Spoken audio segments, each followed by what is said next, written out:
was the only leader who realized his vision in his own life.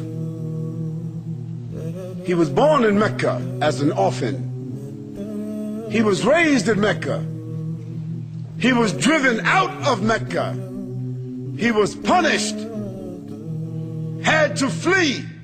He was persecuted. His followers were killed. But Allah allowed him to come back 23 years later as a victor, as a conqueror. And when he came back, he gave everyone amnesty. He realized his vision. And after that, the Prophet ﷺ spread his message. He spread Islam throughout the peninsula of Arabia, so that Islam became established as a state, as a government. He was the ruler, but he was still eating and drinking and dressing the same way that he was doing as he was born and as he grew up. The Prophet ﷺ handed over his life to his Lord. He gave up his life to his Lord and passed on, sallallahu alaihi wasallam, 23 years after the revelation came to him. He was 40 when the revelation came. He was 63 when he passed away, sallallahu alaihi wasallam. And the next 4 men that succeeded him, Abu Bakr as-Siddiq, Umar ibn al-Khattab, Uthman ibn Affan, and Ali ibn Abi Talib. In those next 32 years, the Muslim frontier spread from the Arabian Peninsula all the way to what is now Italy, all the way to what is now Spain, all the way to what is now West Africa, all the way to what is now Indonesia, all the way to what is now China.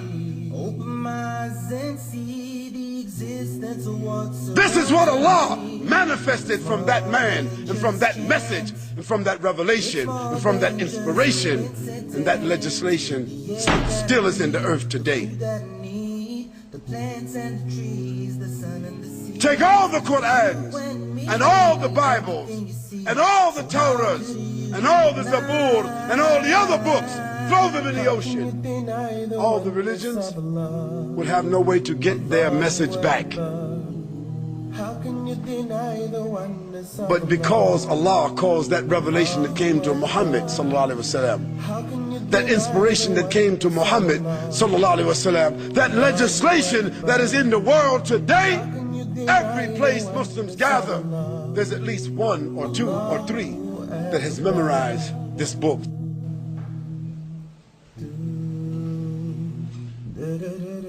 This is the evidence that Allah subhanahu wa ta'ala said He will preserve it, and He has preserved it to the hearts of the believers. That is the message of Muhammad sallallahu alaihi wasallam. That is the evidence of his message. O Muslims and O non-Muslims,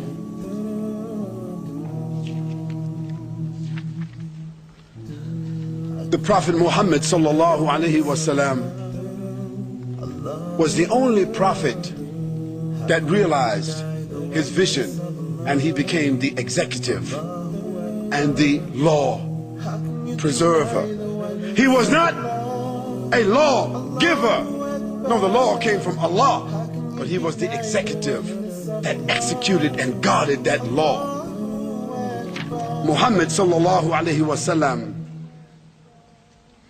he taught the whole of humanity. He passed on his teaching so that the Quran was preserved and his Sunnah was preserved.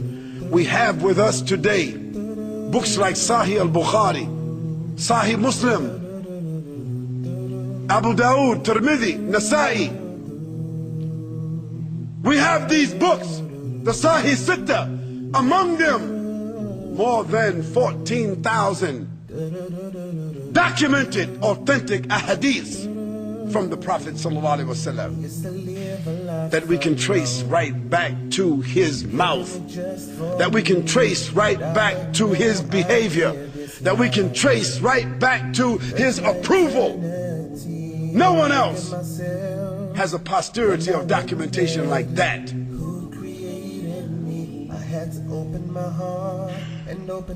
The Prophet ﷺ, without doubt, was the man who brought the most powerful message to this world. It's more than just chance. It's more than just coincidence.